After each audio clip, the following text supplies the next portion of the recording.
Halo kawan sejarah, berjumpa lagi dengan channel Sekilas Sejarah. Channel yang membahas secara singkat tentang peristiwa dan tokoh-tokoh sejarah. Sultan Syahrir, atau seringkali dijuluki sebagai Bung Kecil dikarenakan postur tubuhnya, merupakan pahlawan nasional Indonesia yang pernah menjabat sebagai Perdana Menteri pertama Indonesia.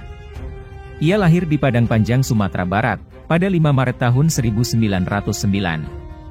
Sejak muda atau ketika menjadi mahasiswa di Belanda, ia telah menunjukkan kecenderungan untuk membela orang-orang yang lemah, dan itu dilihatnya sebagai suatu panggilan jiwa, sehingga mau tidak mau ia harus terjun ke dalam dunia politik, untuk membela orang-orang yang tertindas. Di penghujung tahun 1931, Syahrir meninggalkan negeri Belanda untuk kembali ke tanah air dan terjun dalam politik pergerakan nasional. Syahrir segera bergabung dalam organisasi Partai Nasional Indonesia, atau PNI baru. Pengalaman mencemplungkan diri dalam dunia proletar di Eropa, ia praktekkan di tanah air. Syahrir pun terjun dalam pergerakan buruh. Tak berselang lama, Bung Hatta yang juga menempuh pendidikan di Belanda, ikut kembali ke tanah air pada Agustus 1932 dan juga kemudian masuk ke PNI baru. Bersama Hatta, Syahrir mengemudikan PNI baru sebagai organisasi pencetak kader-kader pergerakan. Berdasarkan analisis pemerintah kolonial Belanda, gerakan politik Hatta dan Syahrir dalam PNI baru justru lebih radikal ketimbang Soekarno dengan PNI-nya yang mengandalkan mobilisasi massa. PNI baru, menurut polisi kolonial, cukup sebanding dengan organisasi barat. Meski tanpa aksi massa dan agitasi, lamban namun pasti PNI baru mendidik kader-kader pergerakan yang siap bergerak ke arah tujuan revolusionernya. Karena takut akan potensi revolusioner PNI baru, pada Februari 1934, pemerintah kolonial menangkap, memenjarakan, kemudian membuang Syahrir, Hatta, dan beberapa pemimpin PNI baru, ke Bovendigul. Hampir setahun dalam kawasan malaria di Papua itu, Hatta dan Syahrir dipindahkan ke Banda Neira untuk menjalani masa pembuangan selama 6 tahun. Pada tahun 1942, Jepang pun mendarat di Indonesia dan memaksa Belanda untuk menyerahkan kekuasaannya atas Nusantara kepada Jepang. Langkah awal yang dilakukan Jepang ialah mengamankan para tokoh-tokoh pergerakan yang dalam pembuangan termasuk Soekarno, Hatta dan Syahrir. Tiga serangkai ini kemudian berbagi tugas dalam perjuangan, di mana Soekarno dan Hatta bekerja sama dengan pembesar Jepang supaya bisa memajukan perjuangan kaum nasionalis Indonesia, sedangkan Syahrir bekerja di bawah tanah dan memilih berseberangan dengan Jepang. Hal ini salah satunya disebabkan karena secara ideologis Syahrir cenderung sosialistis yang secara prinsipil menentang ideologi fasisme yang dianut Jepang. Bahkan, sampai pada 17 Agustus 1945, hari di mana dibacakannya proklamasi kemerdekaan, Syahrir memilih menjauhkan diri dari peristiwa tersebut, karena ia tidak suka dengan keterlibatan sejumlah perwira militer Jepang. Meskipun pada kenyataannya keterlibatan tersebut sulit untuk dielakkan. Hari-hari pasca kemerdekaan tidak dapat dielakkan oleh Syahrir, untuk kemudian membuatnya aktif ke dalam proses politik nasional. Puncaknya pada 14 November 1945, ketika ia terpilih menjadi Perdana Menteri pertama Republik Indonesia yang masih sangat muda. Intrik-intrik politik pun tak dapat dihindarkan oleh Syahrir, di mana perundingan-perundingan yang ia pimpin dengan pihak Belanda, dinilai banyak pihak gagal, dan merugikan pihak Republik. Sehingga kemudian banyak pihak beroposisi dengan pemerintahan Syahrir. Pada akhirnya Syahrir pun turun dari kursi Perdana Menteri, dan kemudian digantikan oleh Amir Syarifuddin. Dengan penandatanganan persetujuan Linggarjati ini sekarang. Setelah pengakuan kedaulatan oleh pihak Belanda pada tahun 1949, Syahrir mengembangkan partai sendiri yakni Partai Sosialis Indonesia, yang telah terbentuk sejak 12 Februari tahun 1948. Namun PSI kurang mendapat simpati dari masyarakat, dan menjadi partai yang kecil dan terpinggirkan.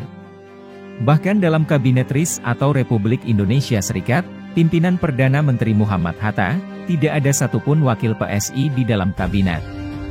Puncaknya pada pemilu tahun 1955, PSI hanya mendapat 2% dari pemilih secara nasional.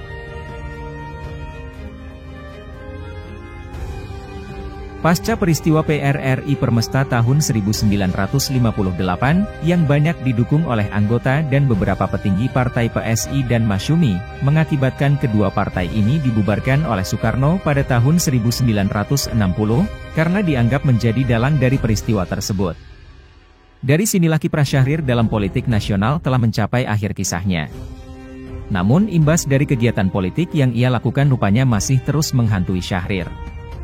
Puncaknya adalah ketika 18 Agustus 1961, tokoh-tokoh nasional seperti Syahrir, Bung Hatta, Muhammad Rum, Sultan Hamid II, dan beberapa tokoh-tokoh nasional lain berkunjung ke Bali untuk memenuhi undangan mantan Menteri Luar Negeri Indonesia, yakni Anak Agung Gede Agung. Undangan ini sebenarnya adalah undangan untuk menghadiri upacara ngabenan, pembakaran jenazah bekas Raja Gianyar. Namun tidak lama kemudian Menteri Luar Negeri, sekaligus Kepala Pusat Intelijen yakni Subandrio, menerima laporan rahasia bahwa di Bali telah terjadi konspirasi persekongkolan subversif. Laporan tersebut disampaikan Subandrio kepada Presiden Soekarno, dan memperkeruh hubungan antara pemerintah dengan tokoh-tokoh oposisi termasuk Syahrir. Pada 7 Januari 1962, Soekarno berkunjung ke Makassar. Sebuah granat dilemparkan ke arah iring-iringan mobilnya. Tidak ada korban nyawa, dan seminggu kemudian 2 warga Belanda ditangkap.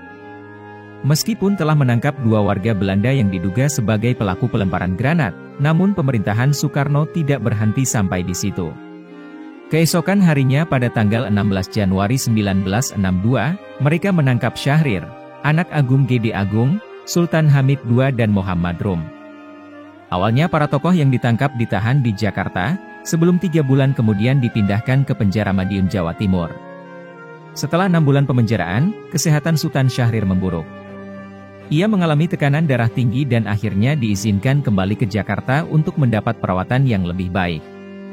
Setelah keadaannya membaik, ia kembali dimasukkan ke dalam penjara, kali ini di Jakarta selama setahun, kemudian pada Februari 1965, ia dipindahkan lagi ke rumah tahanan militer di Jalan Budi Utomo. Syahrir dimasukkan ke dalam kamar sempit dan lembab. Dia bahkan tidak diizinkan untuk menerima makanan dari rumah. Dan dalam waktu beberapa minggu dia pun terkena stroke. Ketika seorang sesama tahanan mengunjungi Syahrir pada suatu malam, dilihatnya Syahrir pingsan terkapar di lantai kamar mandi. Tentara penjaga tidak segera memberikan pertolongan medis. Baru keesokan harinya Syahrir dibawa ke rumah sakit. Syahrir dioperasi, namun operasinya gagal sehingga membuatnya tak dapat lagi berbicara. Istri Syahrir mengajukan permohonan kepada Presiden Soekarno agar Syahrir diperbolehkan untuk berobat ke luar negeri. Akhirnya Soekarno mengabulkan, namun status Syahrir tetap sebagai tahanan meskipun ia telah terkena stroke. Dia tidak boleh berobat ke Belanda melainkan ke Swiss. Di Zurich, Swiss, keadaan Syahrir sempat membaik dan mendapat kunjungan kawan-kawannya dari kalangan PSI, maupun kawan-kawan yang merasa dekat dengannya. Di antaranya adalah TB Simatupang dan Sumitro Joyo Hadikusumo. Namun tiba-tiba kondisi Syahrir memburuk. Istrinya membawanya ke dokter dan dokter mendiagnosis bahwa Syahrir mengalami pendarahan otak dan tidak memiliki harapan lagi untuk sembuh. Selama seminggu, Syahrir dalam keadaan koma. Sebelum akhirnya pada 9 April 1966, Syahrir meninggal dunia pada usianya yang ke-57 tahun. Dia adalah Sultan Syahrir yang menghembuskan nafasnya yang terakhir pada usia 57 tahun karena penyakit tekanan darah tinggi. Ironinya, beberapa hari setelah kematiannya, tepatnya 15 April 1966, melalui media massa, pemerintah mengumumkan pengangkatan Syahrir sebagai pahlawan nasional. Surat keputusan tersebut ditandatangani oleh Soekarno. Paduka Yang Mulia Presiden Soekarno, mendiang Sultan Syahrir dianugerahi gelar pahlawan nasional. Sungguh paradoks bagi Soekarno, karena dialah dulu yang memenjarakan, dia sendiri yang akhirnya mengangkat Syahrir menjadi pahlawan di hari kematiannya. Dan juga sungguh suatu ironi, di mana sebelum kematiannya, Syahrir berstatus tahanan politik dari bangsa yang dulu ia perjuangkan mati-matian kemerdekaannya, namun tak lama setelah kematiannya, ia berganti berstatus menjadi pahlawan nasional. Pada hari pemakaman Syahrir, puluhan ribu rakyat berdiri di sepanjang jalan yang dilalui jenazah menuju ke Taman Makam Pahlawan Kalibata. Dalam prosesi pemakaman, Bung Hatta, yang merupakan kawan seperjuangannya dalam perjuangan kemerdekaan Indonesia dan pernah selama 8 tahun hidup bersama-sama di Pengasingan, membacakan pidato di upacara pemakaman Syahrir. Penggalan pidato tersebut berbunyi, Sultan Syahrir yang mengandung dalam kalbunya cita-cita besar itu, hidupnya hanya berjuang, menderita dan berkorban untuk menciptakan, supaya rakyat Indonesia merdeka dari segala tindasan.